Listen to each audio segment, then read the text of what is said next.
Hello and welcome back to the Passion Stories podcast. I'm your host, Emma Cole, and if you haven't already, please go and do the audience survey that is linked in the description of this podcast because you are in with the chance of winning.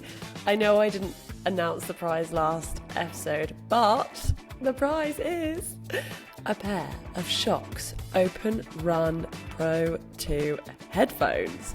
Pretty cool, right? I know, so cool.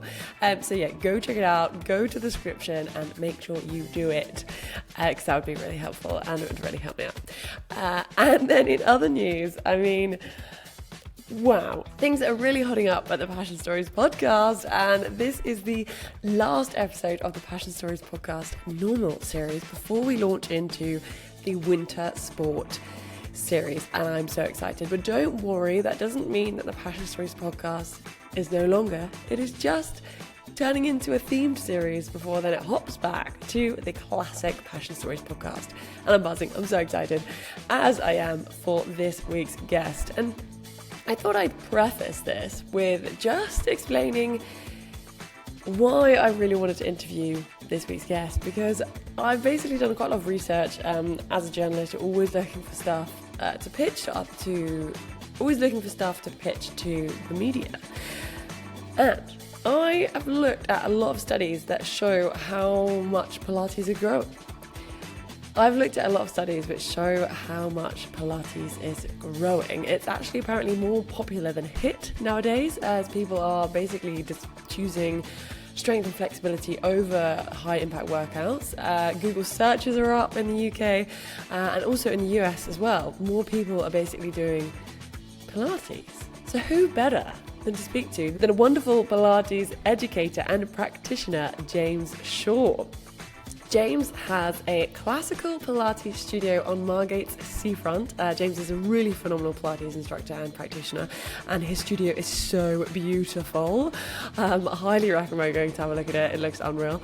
And James is going to tell us all about his journey from Manchester to Margate and why he decided to take up Pilates and what led him to now having this incredible studio. Let's welcome to the podcast, James Shaw. James, welcome to the Passion Stories podcast. It is wonderful to have you on, and I'm so intrigued about Pilates because I just think it's one of those things you hear a lot about, and I don't know much about it. So would you mind just explaining what actually is Pilates? Thank you for having me on. I think Pilates, for me, I teach a more classical, traditional style of it. And sort of Pilates is having a really great sort of boom in its sort of appearance. So I sort of go back to how it was originally meant to be taught. So it's the complete coordination of the mind and body.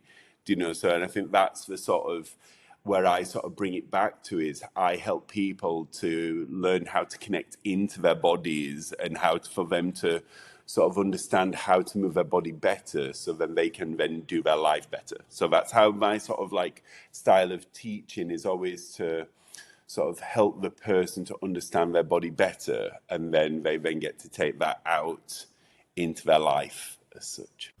So Joseph Pilates is the man what invented it. Basically, it was called originally contrology. So, which is the contrology is the art of and science of being able to control your mind and your body. So the sort of premise was, you would bring mindful movement back in, so you would take the time to actually understand how to move your body better with more intention and so forth. And I think that's the guy was really ahead of his time. This was the 50s, where to think about how modern day living would affect, people. So the traditional Pilates method looks at restoring balance to the body and helping people to understand their bodies within movement. So as we're working, we're looking to integrate the person's whole being into it. So it starts off small as the beginner level, and then we then incrementally progress somebody to increase their skill and their ability. And that's where the benefits come from. That's so cool. And what about for you? How did you discover Pilates? I wasn't actually a very sporty person. It was never really like I would do anything to get out of sport, like at school. And then I started my career, and I was a hair colorist. So I used to color hair for a living. And then my client at the time was coloring her hair, and she was my first Pilates teacher. And she was like, James, she went, look how you stood. You know, like, and because when you're a colorist, you sort of stood like hunched over. And I was like maybe 20 odd years old. And I was just like, oh, wow. And then she was opening a Pilates studio. So she went, you must come. So I went, and I got it. I mean, I was so, if I look back at how my body moved as a 20-year-old, do you know, like, if I'd have carried on that trajectory, do you know, like, if I remember my first, you know, like, year of practicing, like, it's not so much about making people submit to Pilates. It's about making the Pilates submit to the people. How do I use what I know about Pilates to help and support people? And I think the parallels are like in hairdressing, like you're in service to people, making people feel good. But the tool, what you use of a medium is colouring hair, do you know, like, and that's what then makes a person feel good to walk out with. And then I just switched the mediums, and I now use Pilates to help people feel good and then to walk out. There's so many other like parallels as well, and I think this is more like an ADHD brain thing, because I love a frame, like a shape, and patterns. Do you know, like, hair coloring is all about shapes and patterns. So like where you put the foils, the sections, what you take, and then Pilates is the same. Do you know, like, it's very much about understanding the corresponding shapes, what the body's making, and then how you can then repeat that across like the apparatus, what you see within a Pilates studio. And that's a bit where I'm like, oh, I really did just switch like one job for the other, but it's just it seems very different, but it's actually really same. Do you know, like, just being in Yeah. service to people and helping others, really. And now you've got a studio in Margate. How did you build towards having a studio? Do you know, like, this is like, I'm going to compare the comparisons. I always knew that hairdressing wasn't for me because I never wanted a salon. I never ever wanted my own place. Do you know? Because if you have ever worked in a salon, salons are hard work. Like the hairdressers in the salons are generally very opinionated people. Do you know, like, and I'm like, I definitely don't want my own one with this happening. In the most loveliest way, to all my friends, but still hairdressing. I think Pilates, I think when it's one of those careers where the older you get, the more understanding and in-depth the knowledge of your training, your education, and it rolls into this whole bigger thing. You're sort of not becoming a master, but do you know, like, your level of understanding is very different to them when I first started teaching.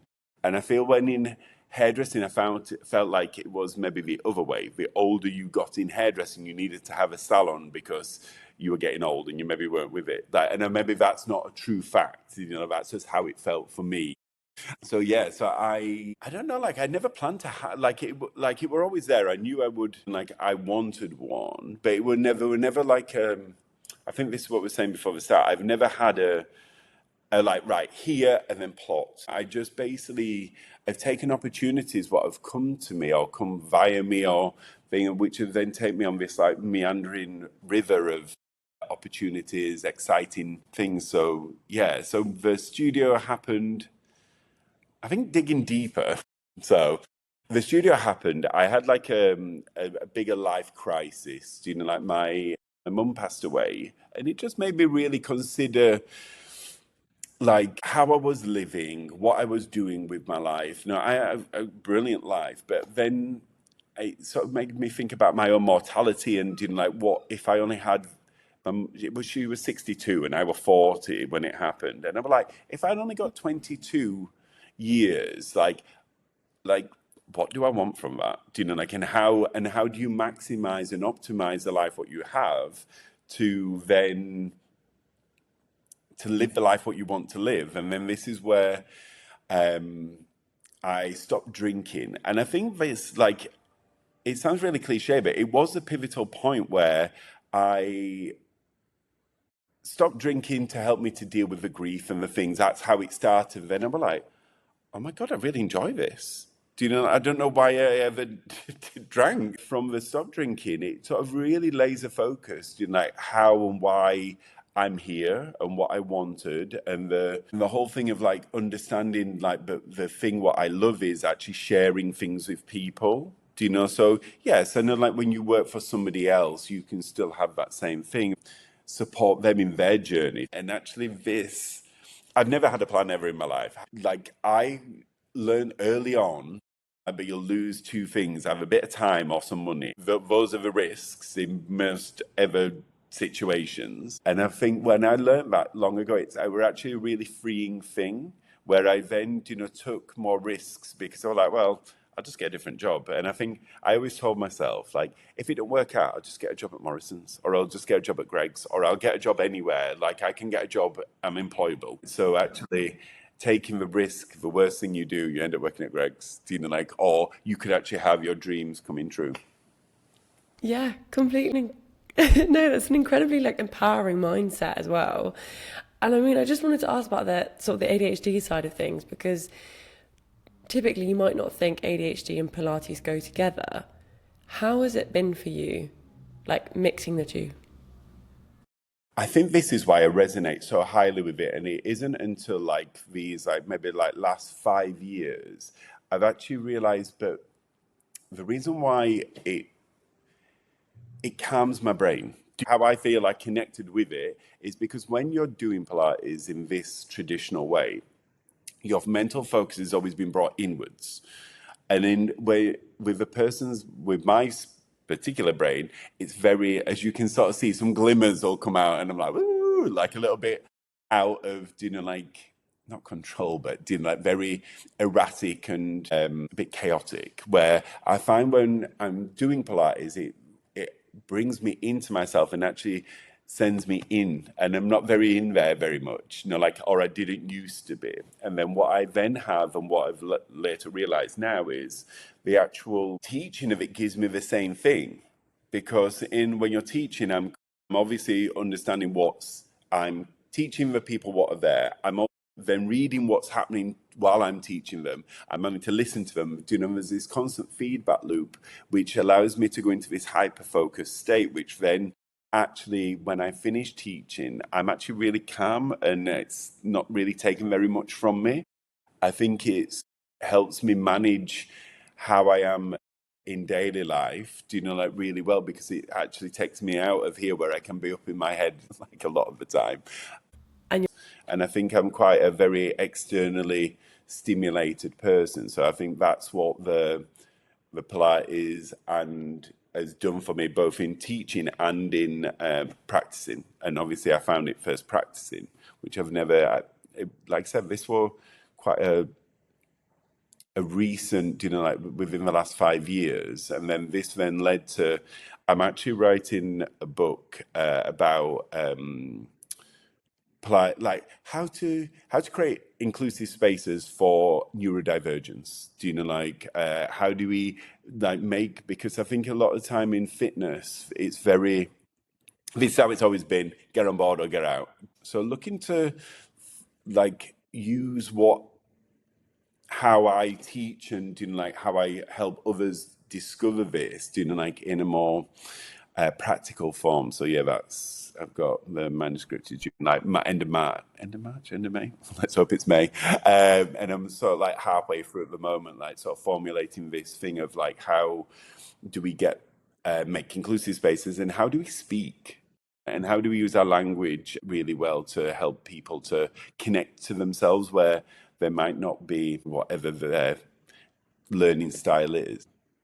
that's so cool. And I'd love to understand a bit more when you talk about sort of making your classes more accessible to neurodivergence. Could you give us an example of like how being neurodivergent might affect you when you're doing Pilates? There's lots, but like the thing is, for instance, my studio, like, because I can't have stuff everywhere, and we call it noise. Like visual noise? Like, so I can't have, like, the studio is very minimal. There's no mirrors. Like, which is very unusual for a Pilates studio. The walls, like everything's considered, it's very stylish, but actually, if you look round, there's very little stuff out. And this is to help, somebody to like the nervous system to regulate easier, rather than, like a big graphic on the wall, some neon lights around the ceiling, some, all the stuff, like, and that overload is already then sending somebody's brain into, a spiral, because there's so much Yeah. like little stimulus everywhere, so it's sort of like stripping that sort of stuff back.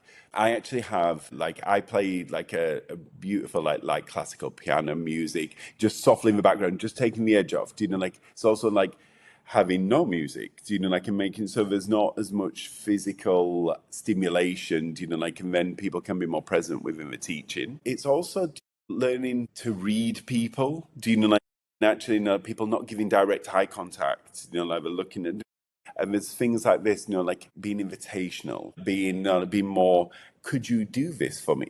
Can you do this, rather than just, I'm thinking about how the subtle ways of our language actually really affects different, because it's not just one way as well. Like there's so many different ways and so many different how people feel. And it's just being more mindful about people.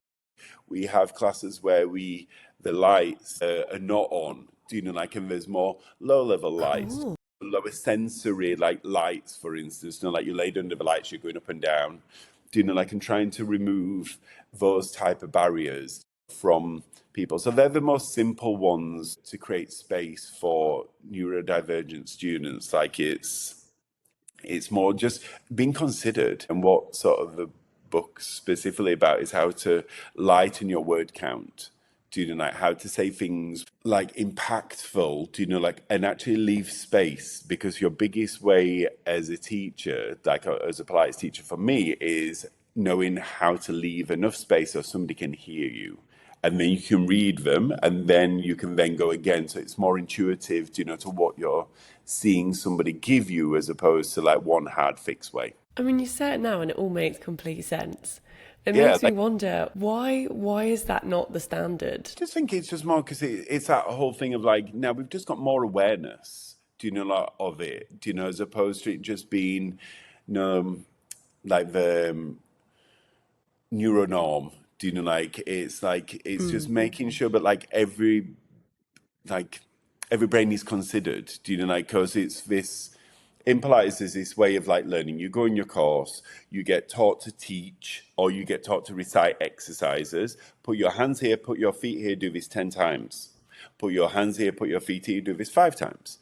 Now this, like, and then this is how, and then there's a script of words what come out, and it's like, I think at some point there's got to be, well, like this is the stop point, like a different way, and I think this is, like within our teacher training programs, and the book, when it comes, is more about helping teachers have this foresight and helping them to then create an authentic voice which is true to them, because you don't want to sound like another person. And how do you make the Pilates sound like James, or the Pilates sound like Emma?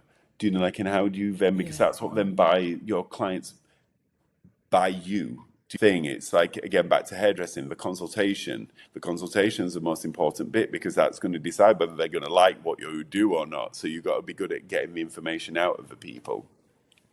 So yeah, I think it's just a bigger conversation. Like now it's more in the mainstream, like, I think it's just time to just start, and it's not even hard changes, like I said, just making somewhere a bit dimmer, just making the Yeah. music as loud, or putting on 3 low sensory classes. 'Cause I think when you speak to lots of neurodivergent people, like there's this thing of like being grounded and feeling out of your body and not being in touch with it. And I think one of the biggest things my client said to me, it's like, thank you for making me feel safe in my body. And I was like, my God. Wow. And like, it blew my mind a little bit, because I never really thought of it as being that powerful. Like, in this client, like they've been in pain for their whole adult life, basically.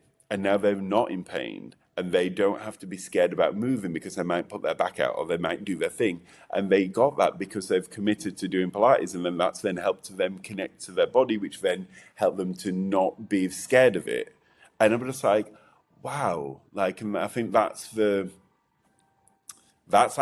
I do it. Do you know, that's the free stuff. Do you Yeah. know, I don't feel like I work. I'm in such a fortunate position where I get to do a passion as a job. It's such a fulfilling cycle what I live in. Oh, I love it. And I wanted to ask about reformer Pilates because I feel like that's had a massive boom and people seem to love it. What's your view on reformer Pilates? Is that the future, or do reformer and classical work side by side?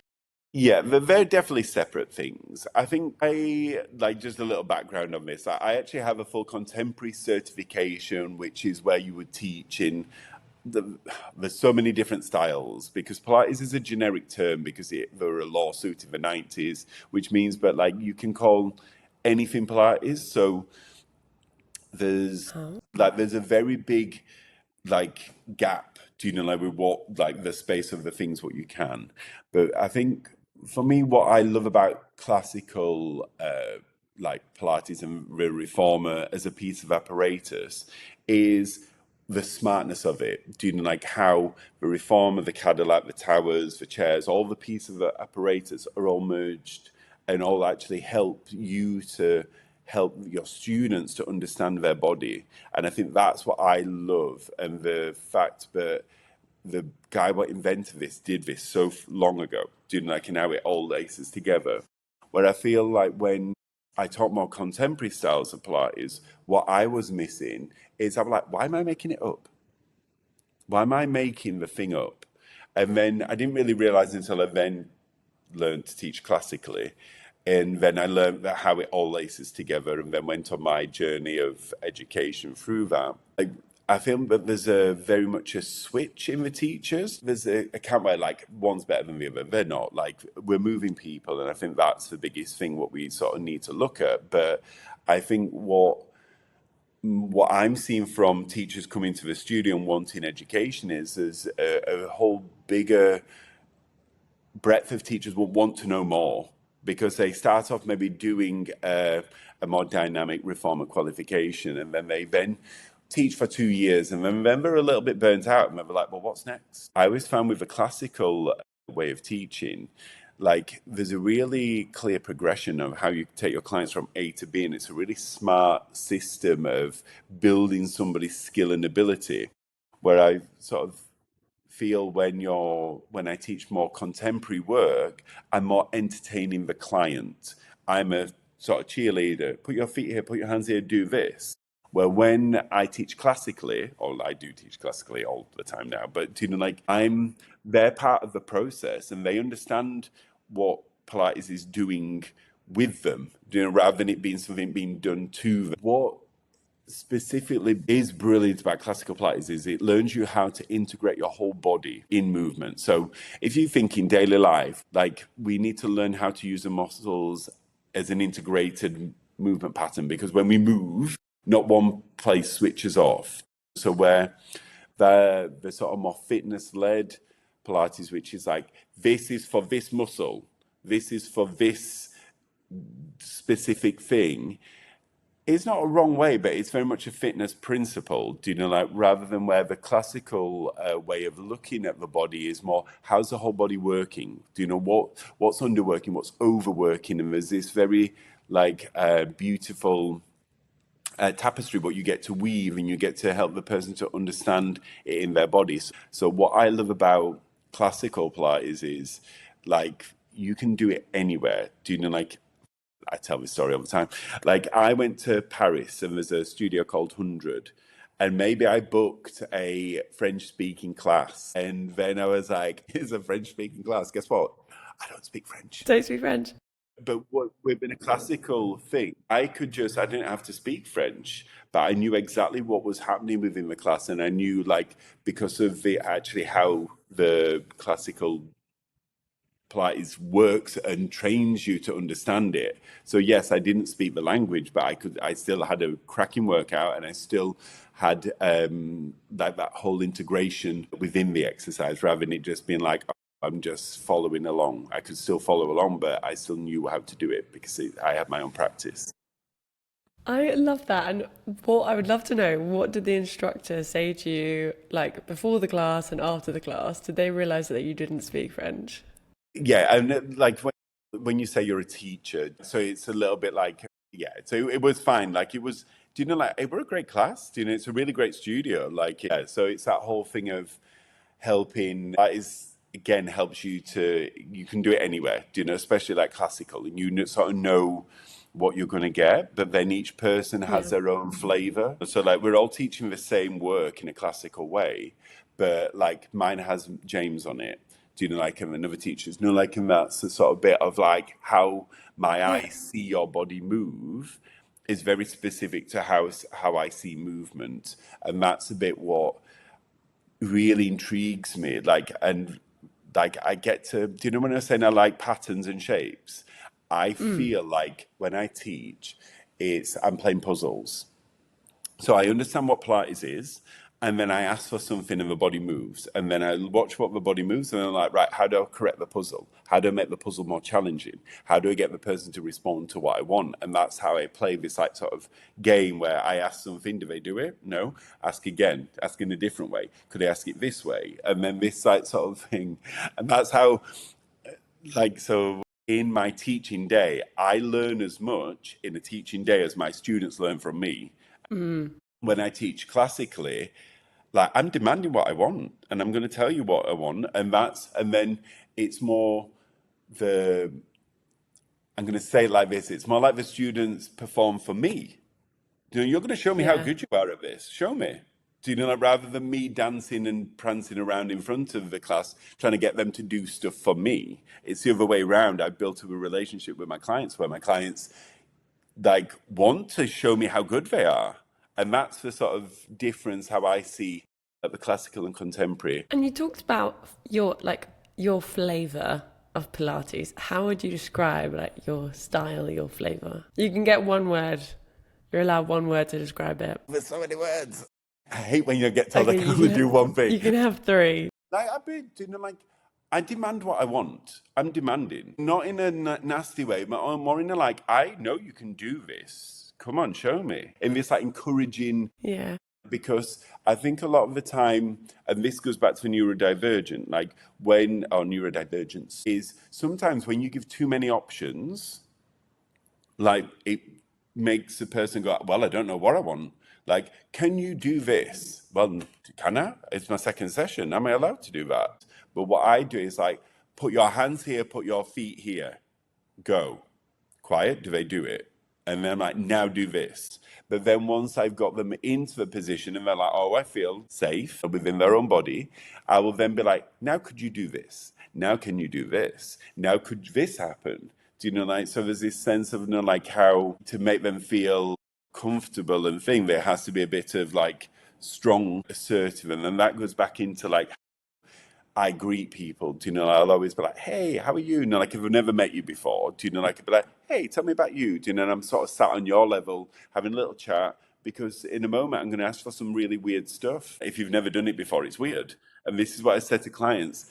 Pilates is weird, and it's okay to be not good at it, and it's okay not to know what you're doing. And I think starting off with those sort of statements is what then helps people to feel confident in their own ability, and then sort of building the softness round it. I don't teach with visual cues, because if I use a visual cue, I'm out of the class, I'm into whatever I've asked for. Do you know, like, so there's a common one in Pilates called like, imagine your legs a wooden spoon. No, you can't. I can't Sorry. have things like that. I can't. Or if you're like, imagine you're laid on a beach. No, you can't say that to me because I'm out of the class. I'm out of the class for 5 minutes while I'm on the beach doing whatever I'm doing. Where I feel, but some people really resonate with visual cues. Where for me, it brings me out of my body and into my head. Do you know, like, and I think a lot of the time I'm trying to get out of here. and go back inwards. How does it make you feel when you look back of how you have evolved? It's pretty wild, really. Like, my biggest sort of like thing, what I'd say to people is like, when you realize that you're like, nothing really can go wrong. Do you know, like, I feel like there's no living in fear, do you know? I mean, this might be a very privileged point of view, do you know, like, but the whole thing of like the time and the money, I'll make it happen whichever way. Like, and if something's not working, I'll recognize it, I'll stop, and I'll just U-turn and go a different direction. What I'd say my superpower is I don't really see obstacles. Do you know, I just see like, oh, right, so how can I see the solutions for the obstacle? Oh, obviously I see the obstacles, but I just then are always quite... Pragmatic? Yeah, that's exactly the word of like, oh, right, oh, that's interesting. Right, what do I learn from that? Right, where do we go from here? Like, and I'm quite quick at making the decision. And I always sort of think of my journey as I started off at the like bottom of the mountain looking up to like clouds, and I couldn't really see where I was going. And then when I got to about 30, or halfway up, and I could see a little bit down to where I am. And then like now I'm in my 40s, I'm like at the top of the mountain and I can see everything. And I feel like I'm very clear on the hows and whys now, where I feel like if I could tell anything to my 30-year-old self, it'd be like, just hold on. Because I think until that point, I didn't have a direction. I was just going with the flow. So, and then that's what sort of took me on the journey. I absolutely love that. And I think that is brilliant advice as well for everyone listening. Kind of like have trust in yourself. Life is happening for you, not to you. Do you know, like, take it, it's yours. Do you know, like, you have to, like, that it's only you what does it. Do you know, like, you can't just be there. Do you know, you can, but do you know, like, you're the director of it. You make it happen. I love it. Oh, James, thank you so much for coming on the Passion Stories podcast. You've been a brilliant guest. And thank you very much for having me. It's been, quite insightful when you sort of look back over things. Really felt that mic drop moment when James goes, you are the director of your life. And I just completely agree. And I think, you know, obviously you have to take those risks as James has done to go from Manchester to Margate. And how he's put his heart and soul into something is so inspiring and so cool. You know, I think what really struck me there is how Pilates is really about the connection of mind and body. And you really felt that. And I loved the way he described his flavor as demanding. But actually, in a way, it makes sense because you're like, you want to get the best out of your students. You want to get out the best of yourself as a teacher as well. And I also, you know, when he was talking about having those low lights and a couple of candles and like it's a dim session and, you know, it's much more welcoming for a lot of people, especially neurodivergent people. And you think, yes, that's what we should be doing with workout classes wherever possible, is making it so that more people want to come, because I think Pilates does have a bad rep as being super elitist.